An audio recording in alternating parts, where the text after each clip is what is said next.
आज हम पीएचडी प्रवेश परीक्षा 2018 का रोग एवं विकृति विभाग का पेपर कर रहे हैं। पेज नंबर है 2103। फर्स्ट क्वेश्चन है, आचार्य चरक के अनुसार श्लक्ष्ण गंडत्व किस व्याधि का विशिष्ट लक्षण है? गलगंड, गंडमाला, उदर या फिर उदावर। तो किसका है? उदर का। आचार्य अरुण दत्त के अनुसार व्यापक किस प्रकार का पापक्रम है? कायिक, वाचिक या मानसिक या फिर उपरोक्त सभी। तो क्या है? ये एक मानसिक है। उसके बाद है मत्सर्य का हेमाद्री सम्मत अर्थ है विषयासक्ति, प्रीति, लोभ या फिर क्रोध। तो क्या है? क्रोध। संस्पर्श असहम उच्यते किस कुष्ठ का विशेष लक्षण है? किटिव, अल्सक, चर्मदल या फिर विचर्चिका। तो किसका है ये? चर्मदल का। चर्मदल में स्पर्श जो है वो सहन नहीं होता। सोम रोग का सर्वप्रथम वर्णन प्रस्तुत किया त्रिमल भट्ट ने, वंगसेन ने, माधव ने या फिर वृंद ने। तो किसने किया? वंगसेन ने। निम्नलिखित में से कौन सा अध्याय दृढ़बल द्वारा संपूरित नहीं है? शतशीर्ण, छर्दी, त्रिमर्मीय या फिर द्विवर्णीय। तो कौन सा है हमारा? द्विवर्णीय अध्याय।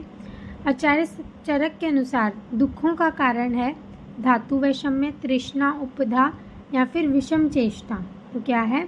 उपधा। प्राण उपरोधिनी किस प्रकार की हिक्का के लिए वर्णित है? महाहिक्का, गंभीरा हिक्का, शुद्रा हिक्का या फिर व्यपेता हिक्का। प्राण उपरोधिनी, प्राणों को संकट आ जाते हैं इस हिक्का से, तो कौन सी है? व्यपेता हिक्का। भ्रूव्यूदास किस व्याधि का विशिष्ट पूर्व रूप है? वात व्याधि, अपतंत्रक, उन्माद या फिर अपस्मार। तो किसका है? अपस्मार का। आचार्य सुश्रुत के अनुसार संधि विश्लेष लक्षण है श्लेष्मा वृद्धि, श्लेष्मा क्षय, मेद क्षय या फिर मेद वृद्धि। तो किसका है? श्लेष्मा की वृद्धि से संधि विश्लेष हो जाता है। रिवाइज करते हैं। आचार्य चरक के अनुसार श्लक्ष्ण गंडत्व किस व्याधि का विशेष लक्षण है? तो उदर। आचार्य अरुण दत्त के अनुसार व्यापक किस प्रकार का पापकर्म है? मानसिक। मत्सर्य का हेमाद्री सम्मत अर्थ है क्रोध। संस्पर्श सहम असहम उच्यते किस कुष्ठ का विशेष लक्षण है? चर्मदल। सोम रोग का सर्वप्रथम वर्णन प्रस्तुत किया वंगसेन ने।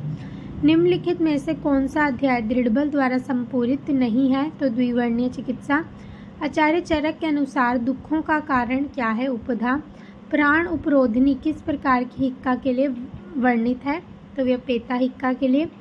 भ्रूव्यूदास किस व्याधि का विशिष्ट पूर्व रूप है? तो किसका है? अपस्मार का। आचार्य सुश्रुत के अनुसार संधि विश्लेष लक्षण है श्लेष्मा वृद्धि का। संधि में विश्लेष होता है श्लेष्मा की वृद्धि होने पर। आगे देखते हैं।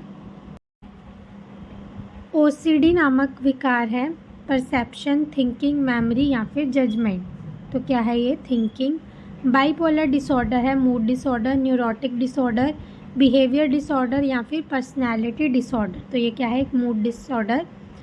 एपोप्लेक्सी है learning disability, insanity leading to commitment of crime, sudden onset of bleeding in brain या फिर injury to the brain due to trauma. तो क्या है ये? एक sudden onset of bleeding in brain. Kashyap Samhita के इंद्रिय स्थान में कितने अध्याय उपलब्ध हैं? 7, 4, 12 या फिर 1। तो कितने अध्याय उपलब्ध हैं? 1। इंद्रिय स्थान में सिर्फ एक ही अध्याय है काश्यप संहिता में। त्रयो रोगाः साध्य याप्य असाध्य इति किस आचार्य के मत से रोग 3 प्रकार का है? काश्यप, कांकायन, वृद्धजीवक या फिर हिरण्याक्ष। तो किसके अनुसार है? कांकायन के अनुसार। शरीर में इम्यून सिस्टम एक्टिवेटेड होता है cell adhesion molecules, cytokinins, G protein receptors या फिर आयन चैनल से। तो किससे होता है? साइटोकाइनिन से। सीरम IgE लेवल्स बढ़ते हैं। Intrinsic bronchial asthma, extrinsic bronchial asthma, predominant bronchial asthma या फिर प्रीडोमिनेंट एम्फाइजीमा। तो किसमें बढ़ते हैं? हमारे एक्सट्रिंसिक ब्रोंकियल अस्थमा में। सीरम IgE लेवल्स कब बढ़ते हैं?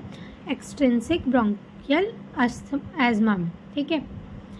उसके बाद मृताद अपि अप्रोमृतः किसका लक्षण है? राज्यक्षमा का, सन्निपातक ज्वर का, परमद का या फिर चतुर्थ मद का। तो किसका है? चतुर्थ मद का। चरक एवं सुश्रुत ने क्रमशः कितने प्रकार की मूर्छा बताई? 4, 6, 4, 7, 4 और 4 या फिर 4 और 8। तो कितनी बताई है? 4 और 6। चरक ने 4 प्रकार की मूर्छा बताई और सुश्रुत ने 6 प्रकार की। उसके बाद है चक्रपाणि दत्त ने अजनित दोष त्रयेण जन्यत इति बोधवयम से किस रोग का ग्रहण किया? सन्निपातिक राज्य क्षमा, कफज गुल्म, सन्निपातिक गुल्म या फिर रक्तज गुल्म। तो किसका किया है? कफज गुल्म का। ठीक है, रिवाइज करते हैं। ओसीडी नामक विकार है, थिंकिंग, बाइपोलर डिसऑर्डर है, मूड डिसऑर्डर, एपोप्लेक्सी है। एपोप्लेक्सी क्या है? तो एपोप्लेक्सी क्या है? Sudden onset of bleeding in brain. Kashyap Samhita के इंद्रिय स्थान में कितने अध्याय उपलब्ध हैं? 1। त्रयो रोगः साध्य, याप्य और असाध्य। किस सचार्य के मत से रोग 3 ही प्रकार का है? कांकायन। शरीर में इम्यून सिस्टम एक्टिवेटेड होता है तो साइटोकाइनिन्स के द्वारा। सीरम IgE लेवल्स बढ़ते हैं एक्सट्रिंसिक ब्रोंकियल एज्मा में। मृतादपि अपोमृत लक्षण है, किसका है? चतुर्थ मद का। चरक एवं सुश्रुत ने क्रमशः कितने प्रकार की मूर्छा बताई है? 4 और 6। चक्रपाणि दत्त ने अजनित दोष त्रयेण जन्यत इति बोधवयम से किस रोग का ग्रहण किया है? तो कफज गुल्म का। चाशपक्ष अभिमूत्रम डैश मेहती यो नरह लक्षण है? कालमेह का, मज्जा मेह का, नीलमेह का या फिर मधुमेह का। तो किसका है ये? नीलमेह का। उसके बाद है योग रत्नाकर ने शूक दोषज व्याधियों की संख्या बताई है 7, 18, 20 या फिर 4। तो शूक दोष बताए हैं योग रत्नाकर ने 18। योग रत्नाकर के अनुसार कुल्थ आकृति व्रण किस रोग में होते हैं? शूक दोष में, अल्जी में, उपदंश में या फिर कुष्ठ में। तो किस में होते हैं? हमारे उपदंश में। कुलथ आकृति के व्रण किस में होते हैं? उपदंश में। कोष्ठुक शीर्ष रोग में जानु मध्य में शोथ है, वात शोणित श्लेष्मज, वात श्लेष्मज या फिर वातज। क्या है? वात और शोणित। उसके बाद है सत्व आदि नाम मध्यत्वाद किस प्रकार का व्याधित है? गुरु व्याधित, लघु व्याधित, लघु व्याधित विप्रतिपति, गुरु व्याधित विप्रतिपति।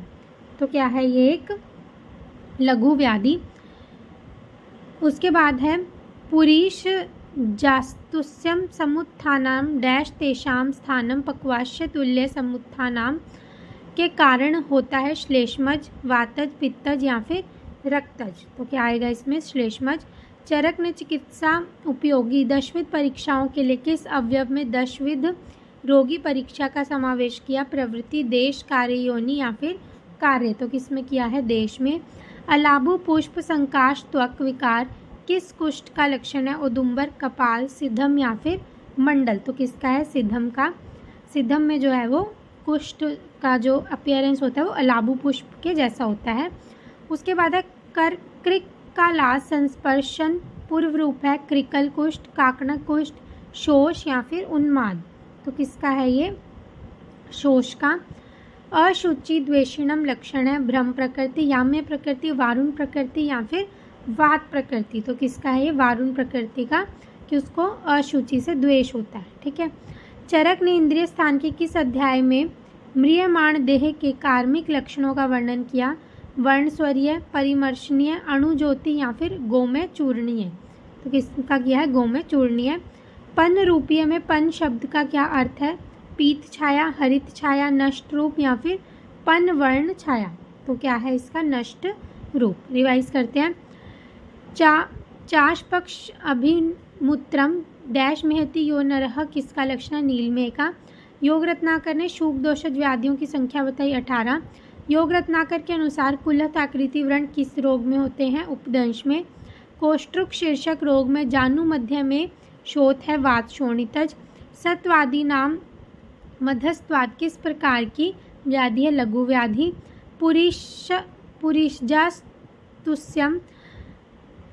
पुरीषजास्तुस्यम समुत्थानाम डैश तेषाम स्थानम पक्वाश्य तुल्य समुत्थान के कारण होते हैं। तो श्लेष्मज। चरक ने चिकित्सा उपयोगी दशविध परीक्षाओं के लिए किस अवयव में दशविध रोगी की परीक्षा का समावेश किया? तो देश में। अलाबु पुष्प संकाश त्वक विकार किस कुष्ठ का लक्षण है? सिद्धम का। क्रिकला संस्पर्शन पूर्व रूप है शोष का। अशुचि द्वेषिणम लक्षण है वारुण प्रकृति का। चरक ने इंद्रिय स्थान के किस अध्याय में म्रियमाण देह के कार्मिक लक्षणों का वर्णन किया है? तो किस में किया है? गोमय चूर्णीय। पन्न रूपीय में पन शब्द का अर्थ है नष्ट रूप हो जाना। आगे देखते हैं। सर्व शरीर दोषा भवन्ति ग्राम्य आहारात। चरक ने यह अवधारणा किस अध्याय में वर्णित की है? उदर रोग, व्याधित रूपीय विमान, ज्वर चिकित्सा या फिर रसायन अध्याय। तो किस में की है? रसायन अध्याय में। शिरा शैथिल्य किसका लक्षण है? मांस धातु क्षय का, मांस धातु वृद्धि का, रक्त धातु के क्षय का या फिर रस धातु के क्षय का। तो किसका है ये? रक्त धातु के क्षय का। शिथिल अंगता एवं घन अंगता दोनों लक्षण एक साथ कौन से रोग में मिलते हैं? शोष, रक्तपित्त के पूर्व रूप में, प्रमेह के पूर्व रूप में या फिर कुष्ठ के पूर्व रूप में। तो किस में मिलते हैं? प्रमेह के पूर्व रूप में। विधेय परिस्पंद जनत्य अपिक्रमम लक्षण है वातिक मद का, वातिक ग्रहणी दोष का, उरुस्तंभ का या फिर वात शोणित का। तो किसका है ये? उरुस्तंभ का। शाम शब्द का चक्रपाणी ने अर्थ किया है क्लांत देह, क्षीण धातु, क्षीण बल या फिर हीन मास। तो क्या किया है? क्लांत देह। यकृत गुल्म का उल्लेख किया है षाडंगधर ने हारित संहिता में, जलकल्प तरु टीका में या फिर योग रत्नाकर में। तो किसमें किया? हारित संहिता में। रक्तज कास भेद का उल्लेख मिलता है चरक संहिता, सुश्रुत संहिता, हारित संहिता या फिर काश्यप संहिता में। तो किसमें मिलता है? हारित संहिता में रक्तज कास। वल्मीकृत समुच्चायी शीघ्रत्याद अग्नि शस्त्रवत किस विद्रधि का लक्षण है? रक्तज, शतज, बाह्य या फिर आभ्यंतर। तो ये किसका है? हमारा आभ्यंतर विद्रधि का। षाडंगधर संहिता में दाहक के कितने भेद निर्दिष्ट किए गए हैं? 5, 7, 8 या फिर 3। तो कितने किए गए हैं? 7 भेद। षाडंगधर ने आमाशय उद्भव अनाह को कहा तूनी, प्रतितूनी, विबंध या फिर प्रत्यानाह। तो क्या बोला है? प्रत्यानाह। षाडंगधर ने रक्त को नानात्मज रोग कितने बताए? रक्तज के नानात्मज रोग कितने बताए? 10, 30, 20 या फिर 60। तो कितने बताए हैं? 10। रिवाइज करते हैं। सर्व शरीर दोषा भवन्ति ग्राम्य आहाराद। चरक ने अवधारणा किस अध्याय में वर्णित की है कि सारे जो शरीर में दोष हैं वो ग्राम्य आहार खाने से होते हैं? तो रसायन अध्याय में। शिरा शैथिल्य किसका लक्षण है? रक्त धातु क्षय का। शिथिल अंगता एवं घन अंगता दोनों लक्षण एक साथ होना किस में मिलते हैं? प्रमेह के पूर्व रूप में। अविधेय परिस्पंदम जनत्य विक्रमम लक्षण है उरुस्तंभ का। शाम शब्द का चक्रपाणी ने अर्थ किया है क्लांत देह। यकृत गुल्म का उल्लेख किया है हारित संहिता में। रक्तज कास भेद का उल्लेख मिलता है। तो रक्तज कास का किस में मिलता है? हमारा हारित संहिता में। उसके बाद है वल्मीकृत समुच्चायी शीघ्रत्याद अग्नि शस्त्रवत किस विद्रधि का लक्षण है? अभ्यंतर। षाडंगधर संहिता में दाह के कितने भेदों का वर्णन किया गया है? तो कितने? 7 भेदों का। उसके बाद है षाडंगधर ने आमाशय उद्भव अनाह को कहा है। आमाशय में जो अनाह होती है उसको षाडंगधर ने क्या बोला? तो क्या बोला है? प्रत्यानाह। षाडंगधर ने रक्त के नानात्मज विकार कितने बताए हैं? तो 10 बताए हैं। आगे देखते हैं। अंशन की अवस्था में प्रथमत क्षीण होने वाले पोषक द्रव्य क्या है? फैट, कार्बोहाइड्रेट, प्रोटीन या फिर विटामिन। तो क्या है हमारा? कार्बोहाइड्रेट। CO2 और O2 के मध्य में हीमोग्लोबिन का आकर्षक होता है great affinity former, greater affinity to latter, equal affinity to both, no affinity for former. तो क्या है? Greater affinity for former. स्थौल्य का कारण है hypoplasia of adipocytes only, hypertrophy of adipocytes only, hypoplasia as well as hypertrophy of adipocytes, fatty changes in liver only। तो क्या है ये? hypoplasia as well as hypertrophy of adipocytes। लक्षण, लक्ष्य, निमित्ता एवं निमित्ता अनुरूपा प्रकृतियों का वर्णन मिलता है चरक संहिता इंद्रिय स्थान, सुश्रुत उत्तर तंत्र, अष्टांग हृदय इंद्रिय स्थान या फिर काश्यप संहिता इंद्रिय स्थान। तो किस में मिलता है? चरक संहिता के इंद्रिय स्थान में। वाइनस एम्बोलाई प्रायः अधिवास करते हैं इंटेस्टाइन, किडनी, लंग्स या फिर हार्ट। किस में करते हैं? लंग्स में। एडिसन्स डिजीज़ का मुख्य कारण है tuberculosis, amyloidosis, adrenal cortical adenoma, auto immune disease. तो क्या है ये? Adrenal cortical adenoma. IHD की प्रमुख कारणों की सूची में प्रथमतः कारण है मॉलिक्यूलर इकोलॉजी, सोसाइटी या फिर टिश्यू। तो क्या है? मॉलिक्यूलर इस्चेमिक हार्ट डिजीज़ में, ठीक है, मॉलिक्यूलर है। रिवाइज करते हैं। अनशन की अवस्था में प्रथमतः क्षीण होने वाला पोषक द्रव्य है कार्बोहाइड्रेट। CO2 और O2 के मध्य में हीमोग्लोबिन का आकर्षक होता है, ग्रेटर एफिनिटी फॉर फॉर्मर। स्थौल्य का कारण hypoplasia as well as hypertrophy of adipocytes. लक्षण लक्ष्य निमित्त एवं निमित्त अनुरूपा प्रकृतियों का वर्णन मिलता है चरक संहिता इंद्रिय स्थान में। वाइनस एम्ब्यूलाई प्रायः अधिवास करते हैं हमारे वाइनस एम्ब्यूलाई प्रवास करते हैं लंग्स में। एडिसन्स डिजीज़ का